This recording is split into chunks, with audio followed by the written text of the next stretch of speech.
It's the most wonderful day of the week, which is Friday for the TLF Fridays. Today. I mean, I do have the Grinch. This is holiday season.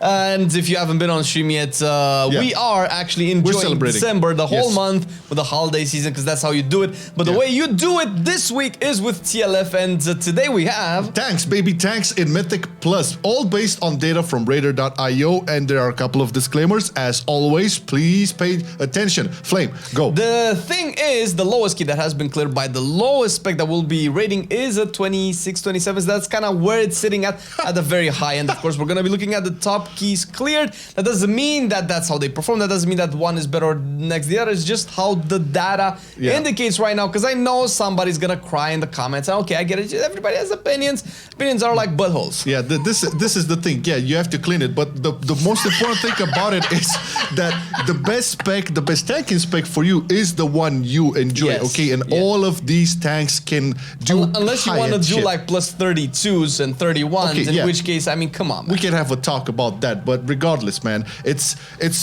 all objective here, and it's all based on the highest keys possible. Okay. You know what else is objective that we can talk about, man? What? It is a special episode of our podcast. Listen, you already know that we do podcasts on our MO Cast channel, which the link is down below. But a special podcast we just had recently with a lot of the biggest brains that you might have seen on social media and in Discords about how the game is. Is the game good? How the classes are performing? What can be done to change the raids, the encounters, the gear? Everything about WoW is in that podcast, which is named Breaking World of Warcraft Round 1, and there will be a Round 2 and Round 3 and all of that. It's basically a 2-hour talk with Guiltias, Word Up, Panthea, and Mandel, and we kind of cover the core problems with the game, and also provide some solutions towards it, right? Looking at the past, looking at the present, looking at the future. It's a really, really good listen. So after you watch this, definitely go check it out if you want to understand more about, core issues, how to fix them, and, stuff about classes and systems. Check it out in the description.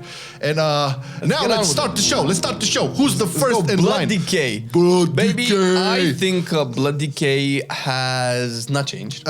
I mean, it retained its same position, I would say. I think Blood Decay is still solidly sitting at B tier, and B tier doesn't really mean anything. So, okay, the tiers don't mean like S is viable, D is dog shit. All of them are viable. No. The tier list basically separate the performance of each class, so there is a difference between one or the other. Blood Decay is kind of sitting in the middle. It's doing pretty high keys, like 27s right now. It's pretty good. Yeah. It's probably the damage profile cannot really compete with there's very little damage to Blood Decay, and you can see this probably right now with like Mage Star with tanks. When you strip everything Shadowlands, there's like very little damage to Blood Decay, and that hasn't changed unfortunately since BFA Bears at least have some good legendaries synced into them, but Blood Decay probably suffers that the most, which it may keep it from doing the highest keys. Yeah, but even that said, it still retains like a middle of the pack position. So I'm looking at B tier, right? Yeah, B tier. I think it's solid. But it is. I mean, again, we're talking high keys here. When you're talking about you playing your Blood Decay or your friends playing a Blood Decay in your Mythic Plus group, if you're playing 15s, 16s, 20s even, no problem whatsoever, and it can do some good damage over there as well. So this is the thing, right? Middle of the tier in the highest of the highest keys that can be done possibly, but in terms of like you and me, it's 100% fine. All right. So next on the list is Brewmaster, the drunky boy. Who can do damage. I've seen some damage. Oh yeah, no, Brewmaster has a lot of damage. Brewmaster has a lot of sustain, has a lot of mobility, has a lot of snap thread with new Zaw. It's a really good tank. It's a very solid tank. I think it's one of the best right now. It's kind of retained its spot in the A tier, top of the A tier. And I believe it's still similar today. Yeah, and we'll see how 9.2 plays out. But right now it's pretty good because it does. Brewmaster is again among that has pretty much all the tools. If you're not gonna have a Windwalker in your team, and why wouldn't you have a Windwalker? Probably you're never gonna have a Mistweaver. I mean, at those high keys. Obviously, having Ring of Peace and Incapacitate and Paralysis, whatever, AoE stun, all that is really good because that opens you up to having other types of DPS that don't necessarily like range DPS that cannot really AoE stun unless they're Warlocks, which, you know. Basically, Brewmasters have it a lot more easier in Necrotic and Sanguine Weeks, for example, because they have much more mobility and you know, you mentioned Ring of Peace and all of that. It's way easier to deal with that shit without necessarily relying 100% on your group, as opposed to something like Blood Decay, which is a little bit more slower and it is a bit lot more slower, and you know, a lot more dependent on the group. So 8 tier for Brewmaster. Super nice. Pretty good. One of our favorites, my favorite within this list, Guardian favorite Druid. Now with the Mage Tower. Of course, yeah, boy. So Guardian Druid, I think in all of our tier list, even in those where we didn't like look at the meta, it was like kind of promised to be among the best. It's still, the thing is, it's still pretty good. It was very hard to rank. It's currently not S tier like it was in our previous tier list, but it was. But it's not that because it's bad. It's just that, you know, it's other classes kind of outshine a little bit. That's it. It was difficult to rank Bear because Bear can do probably higher keys than Brewmaster as well, but they're probably not because there's another spot there and probably want another Druid, which is a boomy. Yeah, that's the thing. But Bear is still super tanky. It is immortal. I played my very undergeared Bear in a 15 necrotic last week. You cannot die. I pressed Incarn, I had like 99 stacks in necrotic and they weren't. My HP wasn't dropping. So the Ursox legendary just trivializes the necrotic affix completely. As long as the mobs die before your Incarn fades away, you're basically unkillable. So Bear is one of these tanks that are unkillable. And it's A tier. I mean, sure, I know a lot of people have a problem with the fact that Guardian Druid isn't the most complicated spec to play, and I would say, okay, I agree with that. But at the end of the day, this game is meant to be fun, and I feel like Guardian Druid offers that satisfaction where when you do feel, I don't know how many specs make you feel immortal or just like as a big sponge as you are, but the fantasy is there, right? It's a good click for a tank player. I like to feel immortal. Yeah, this is the thing. So even at the highest content where, you know, you have to do some more damage, you have to know your shit, and Guardian Druid can do damage. That's no joke. With the powers and everything that you have right now in Shadowlands, Guardian Druid can do damage. Oh yeah. You can either use Incarn with like Ursoc in AoE to like melt the pack, or use Convoke in single target if you're gonna be Night Fae. I believe the Covenants are a little bit more flexible for Guardian Druid, at least at the bell curve of the skill level of players. So, you know, options, and it's a Druid. You know, still you're gonna have fun. Still A tier, yeah. Regardless. Now let's go ahead and look at our switcheroo. Previously worst spec on the tier list.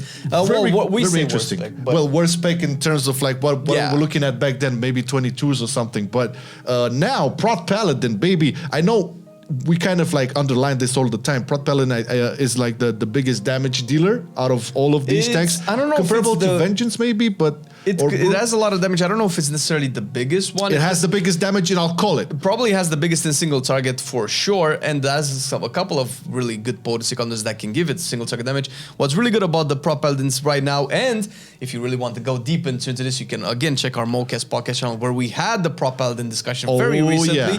Is that Prot Paladin actually scales really well with the gear because it has 3 really good defensive stats as opposed to like 1 or 2 that the main tanks have. Yeah. Well, so you hit diminishing returns a little bit slower, and your overall tankier, which is surprising, which is what I've been saying in the last podcast. If you remember that if Prot Paladin can just feel like a little bit of a tank, I did say it for the Shield of Wretches, which kind of didn't really change much. Yeah. But everything else, it makes it really tanky. So I've been having a blast the last couple of weeks. I've been nonstop. I did my first 20 key with a plus Prot Paladin in Shadowlands right now, and I'm super happy. Oh, GG. It's good. It's good shit. So yeah, Prot Paladin is S tier right now. It's actually clearing keys a lot higher than the rest. I think we've had the first 31 key cleared by a Prot Paladin, and right now the top Prot Paladin is doing like 29s and 30s, while the other ones are doing 29s. I think there's a 30 cleared by a Bear as well. So like I said, the difference between S and A is not very big. No. It's a couple of tiers, but there is a difference, so that's why we have to put them in different tiers. Yeah. Then also want to stress out that Prot Paladins have, I think, the most complete toolkit, I feel, as a tank. They have so many tools to work with and respond to situations. Obviously, it's not without its issues or whatever, but I feel like when looking at all of the toolkits of all these tanks, I feel like Prot Paladin has the most things to juggle. Has everything, if you use it properly, has everything. Has mobility with like bursts of Cavalier, or Divine Steed, not Cavalier because you're never going to take that talent. You have immunes, you have debuff clears, you have dispels, one of the best dispel in the game. game. Very you have useful. Heals, you have heals for party, you have lay on hands, you have sacrifice, you have consecration, which is an AoE slow kind of thing. You can kind of kite with it. You have damage. You can get aggro. People, you're not gonna lose aggro, especially if you play Kyrian Pro Paladin. I actually don't want to play Paladin in 10.0. We're gonna lose Divine Soul, man. Oh man, we'll see, we'll see. But let's move to the other protection, boy, which is Prot Warrior. Did it change? Yeah, I think it jumped a spot, right, from the last tier Prot list. Warrior Or didn't did it? particularly change much. I think last time we had it clearly equals to Blood Decay. Yeah. And it's currently like very, very slightly under Blood Decay in terms of performance. So I had also, to put it dropped it a spot. C-tier. Yeah. But that doesn't make it really justice, right? Because it's so close to Blood Decay. I mean, what would the keys do? The thing is probably, I think it's 26s, 27s, maybe a 28 here and there for some of the top Prot Warriors. So it's still a pretty good spec. It definitely has the damage.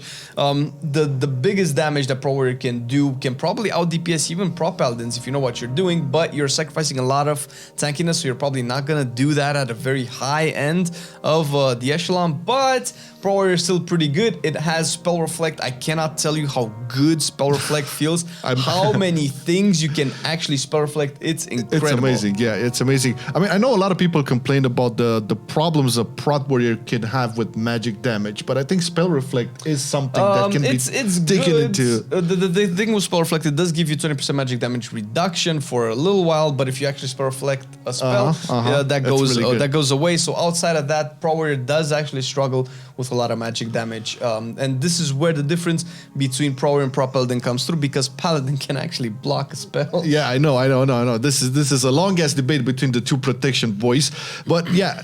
In terms of like the highest dungeons, everything counts, right? So if you're gonna have a spec like Prot Paladin who can actually have a chance to block spells, and a Prot Warrior, which basically, apart from spell reflecting some incoming spells, there's Pro Warrior is still probably the best one to mitigate melee attacks. Physical and stuff for sure. Block is one of the strongest, if not the strongest mitigation in the game currently for tanks, since like 80 to 90% of the damage that you take early is gonna be melee hits. For sure. Okay, and now let's go to the formerly S tier. I remember in last season, yeah, this was dominating everything. But Vengeance Demon Hunter, which is not bad. Okay, it's not like didn't really change. I mean, it's still good. It's probably still better because you have more gear and more stuff right now. It's currently D tier. Okay, no, it was it's A tier. It was this is again A tier is kind of very balanced. They're all doing like 29, so 30 here and there, something like that. The reason why it's at the bottom is probably because maybe not a lot of players play Vengeance right now, because you don't really want the debuff from Vengeance. You probably want it from a Havoc. Plus, Vengeance still has like those downtime moments between defenses where it can get a little bit chunky and risky if you don't have meta. The gap starts to be more apparent at the very high end, where a second or two without defensives means a lot more on a 30 than maybe on a 25. Oh yeah, it can mean basically a one-shot situation. Plus, you have to remember, Vengeance AoE damage is ridiculous. Really, and this will count in a lot of these keys. Obviously, again, when comparing it to like a Prot Paladin, for example, I think still Vengeance does not have all the necessary responses as a Prot Paladin. Vengeance has the mobility. Okay, it can run out, but that sometimes isn't the best solution all the time. Getting too far away from your mobs or whatever. Constantly moving the pack will make it harder for the DPS will have big problems as well. You do have some of the best utility in sigils, which is actually really good. It's amazing. Range AoE silence, range AoE fear. That's actually really good. And you have the sigil of chains, which is actually one of the best mechanics. Outside of the Blood Decay being able to do that at a very high range, I love it. The chains are actually really good. Well, but this is it basically. This is the main image. Now, again, have to underline this.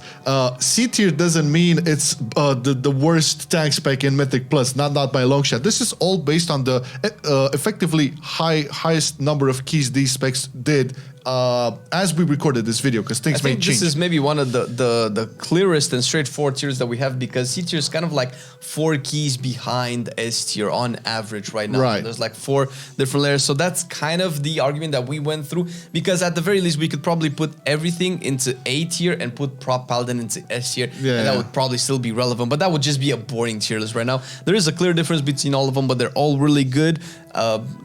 play whatever you want. Man. Yeah, it's gonna be good. In terms of like balancing the tank specs, it's probably the most ever balanced they have ever been, at least in Shadowlands. So any tank you want to play, unless you're pushing plus 24s and beyond that, you'll have a great time and you'll be able to do whatever content you want. Doesn't matter, Mythic Plus or raiding, or whatever solo con. I don't know who you people are who play solo, but yeah, you can do it with any of these specs, okay? And that being said, no, we want to say something more. Our patrons, baby, because they support all of this content. You know, we do the class guides, the MO Cast podcast, the TLFs. Thank you. What do we do? What pretty much all of it, the streams and the monthly Patreon chats. That's for them.